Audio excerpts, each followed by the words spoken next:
Welcome to Pindar Poetry. We hope you learned something new. You already have basic atom data, atomic number and group. First, write the electron configuration or count electrons in the outer shell. That gives valence electrons. Once done, identify whether the element is a main group metal, non-metal, or transition metal because the approach differs.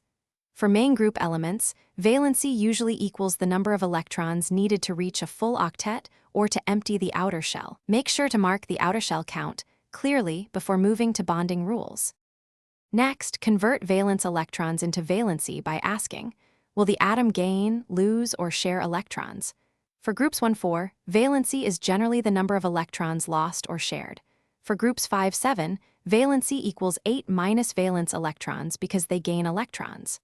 Once you encounter transition metals, consult common oxidation states and consider d orbital involvement. Valency can vary. For polyatomic or ionic species, calculate net charge and assign valency equal to the absolute value of that charge. Finally, test your valency by drawing a Lewis structure or predicting a simple ionic charge. This confirms whether electrons are donated, accepted, or shared. Once confirmed, state the valency as the typical number of bonds formed or the ionic charge magnitude.